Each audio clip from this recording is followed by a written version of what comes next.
hybridization. Combination of atomic orbital gives equal number of hybrid orbitals. What does it means? इसका मतलब है एक s orbital एक p orbital से combine होता है तो दो हाइब्रिड ऑर्बिटल बनाता है। तो ये s प्योर ऑर्बिटल है, p प्योर ऑर्बिटल है और ये दोनों कंबाइन हुए तो दो sp हाइब्रिड ऑर्बिटल बनाते हैं। हाइब्रिड क्यों? क्योंकि ये दोनों के इंटरमिक्सिंग से बने हैं। इसी तरह एक s और दो p ऑर्बिटल कंबाइन होगा तो क्या बनाएगा? जी हाँ, बिल्कुल सही गेस किया, 3 sp2 हाइब्रिड ऑर्बिटल। 3 क्यों? क्योंकि यहाँ पे एक s है और दो p ऑर्बिटल हैं। इसी तरह एक s और 3 p ऑर्बिटल कंबाइन होगा तो कितने ऑर्बिटल बनाएंगे? 4 बनाएंगे। और कौन से ऑर्बिटल बनाएंगे? sp3।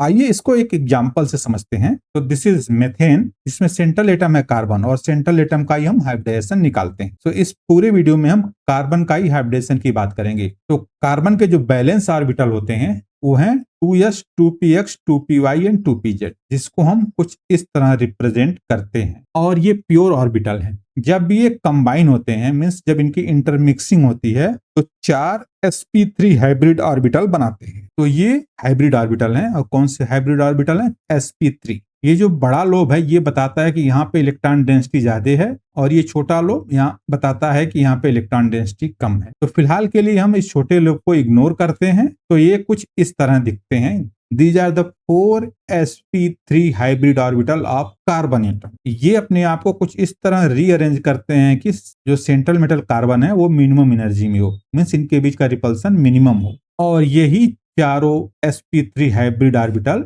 बॉन्डिंग में पार्टिसिपेट करते हैं। फॉर एग्जाम्पल, ये 4 हाइड्रोजन इनको अप्रोच करते हैं और सिग्मा बॉन्ड बनाते हैं, जिसको हम बुक्स में कुछ इस तरह देखते हैं। तो सेंटर में कार्बन है और ये चारों सिग्मा बॉन्ड हैं, जिससे ये 4 हाइड्रोजन जुड़े हुए हैं और इनके बीच का बॉन्ड एंगल लगेगी HCH या फिर SCH के वाला सारे बॉन्ड एंगल 109.5 डिग्री ही होते हैं। चलिए मैं आपको ऑर्गेनिक मॉलिक्यूल के हाइब्रिडेशन का एक ट्रिक बताता हूं, जिससे आप आसानी से किसी भी ऑर्गेनिक मॉलिक्यूल का हाइब्रिडेशन निकाल पाएंगे। तो सबसे पहले हम स्टेरिक नंबर कैलकुलेट करते हैं। अब स्टेरिक नंबर क्या है? स्टेरिक नंबर होता है number of sigma bond around a carbon. Carbon के एक कार्बन पे कितने सिग्मा बॉन्ड लगे हुए हैं। अब सिग्मा बॉन्ड क्या होते हैं? तो कार्बन कार्बन सिंगल बॉन्ड या कार्बन हाइड्रोजन सिंगल बॉन्ड, ये एक सिग्मा बॉन्ड कहलाएगा। अगर मॉलिक्यूल में कार्बन कार्बन डबल बॉन्ड हुआ तो यहाँ पे एक सिग्मा और एक पाई होता है, तो इस केस में भी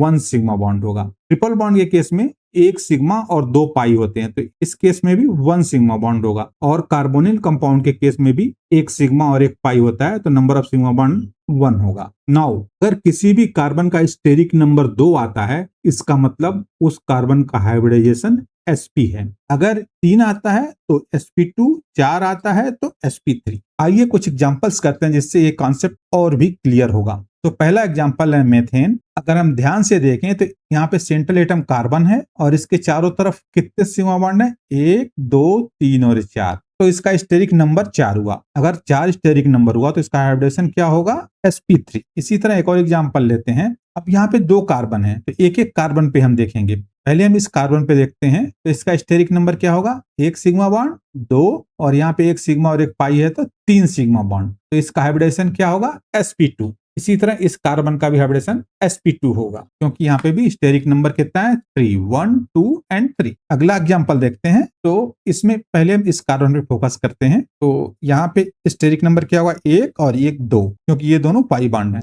इसी तरह इस कार्बन में भी 1 और 1 2, तो दोनों में स्टेरिक नंबर 2 हैं, तो दोनों के हाइब्रिडेशन क्या होंगे? sp होंगे। आई होप ये कॉन्सेप्ट आपको क्लियर हो गया होगा कि कार्बन जब सेंट्रल मेटल होता है तो उसका हाइब्रिडेशन कैसे निकालते हैं। आइए हम कुछ एग्जांपल करते हैं जो प्रीवियस ईयर एग्जाम्स में पूछे गए हैं। तो पहला है the hybridization of carbon atoms in C2H2 is, and ये पूछा गया नीट AIPMT 2014 में, and these are the options. तो आपको बताना है कि जो एसिटिलीन होती है उसमें कार्बन एटम्स का हाइब्रिडेशन क्या होगा। तो एसिटिलीन का स्ट्रक्चर कुछ इस तरह होता है और अभी हमने देखा कि ये दोनों कार्बन sp हाइब्रिडाइज होते हैं। क्यों? क्योंकि दोनों के स्टेरिक नंबर सेम है, 1 और 2 इसका, 1 और 2 इसका। तो यहाँ पे option C is correct. Now we will move to the next question. Hybridization of carbon in benzene is, and this question is asked in NEET 2015। तो बेंजीन का स्ट्रक्चर कुछ इस तरह होता है और इसमें कितने कार्बन है? 6 कार्बन और सारे कार्बन सिमेट्रिकल हैं। अब इनके स्टेरिक नंबर क्या होंगे? सपोज इस कार्बन पे हम फोकस करें तो एक सिग्मा बॉन्ड ये, एक सिग्मा बॉन्ड ये और एक सिग्मा बॉन्ड ये, इसी तरह सारे कार्बन में है। तो इसका हाइब्रिडेशन क्या होगा? इसका हाइब्रिडेशन sp2 होगा। तो correct answer is B, sp2। चलिए अब नेक्स्ट क्वेश्चन की तरफ चलते हैं। Hybridization of carbon atom in CH3 plus is, और ये जेईई मेंस 2018 में पूछा गया है, and these are the options. तो CH3 प्लस बनता कैसे? ये CH4 है और समहाउ जब ये बॉन्ड, कोई एक बॉन्ड ब्रेक हो और इस बॉन्डिंग पेयर का इलेक्ट्रॉन या हाइड्रोजन लेके अलग हो, कुछ इस तरह, तो कार्बन पे पॉजिटिव चार्ज आता है और इस पे नेगेटिव। अब हम कार्बन का स्टेरिक नंबर कैलकुलेट करेंगे। तो कितने सिग्मा बॉन्ड है? 1, 2 और 3। तो इसका हाइब्रिडेशन क्या होगा? sp2। तो यहाँ पे करेक्ट ऑप्शन है बी, sp2। अगला क्वेश्चन है hybridization of central carbon in allene is, और ये पूछा गया जेईई मेन 2021 में, and these are the options. तो एलिन का स्ट्रक्चर कुछ इस तरह होता है और इसमें सेंट्रल कार्बन ये है, तो इसका हाइब्रिडाइजेशन क्या होगा? तो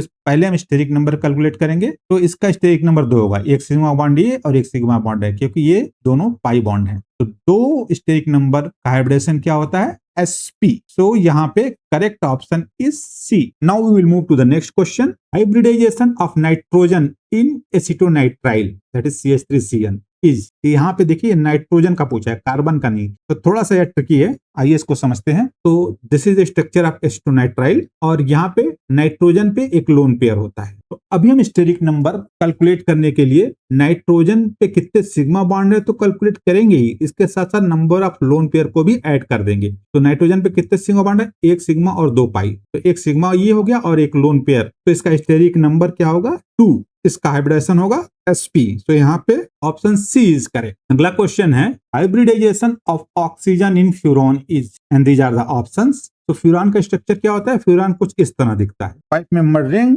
विथ ऑक्सीजन, और ये डबल बॉन्ड होते हैं। और ऑक्सीजन पे कितने लोन पेयर होते हैं? यहाँ पे 2 लोन पेयर होते हैं। बट यहाँ पे ट्रिक ये है कि जो ये लोन पेयर एक होता है वो रिजोनेंस में पार्टिसिपेट करता है, तो वो हाइब्रिडाइजेशन में काउंट नहीं होगा। तो ऑक्सीजन में कितने सिग्मा बॉन्ड हुए? 1, 2 और एक लोन पेयर, क्योंकि ये वाला लोन पेयर रेजोनेंस में पार्टिसिपेट करता है। तो टोटल स्टेरिक नंबर क्या हुआ? 3, 2 सिग्मा बॉन्ड और एक लोन पेयर, 3 होगा। तो इसका हाइब्रिडेशन क्या होगा? sp2। इसलिए option B is correct. I hope आपको ये वीडियो अच्छा लगा हो। अगर अच्छा लगा तो please like and subscribe my channel, जिससे हमें काफी मोटिवेशन मिलता है। तो मिलते हैं नेक्स्ट वीडियो में, तब तक के लिए सी यू, टेक केयर।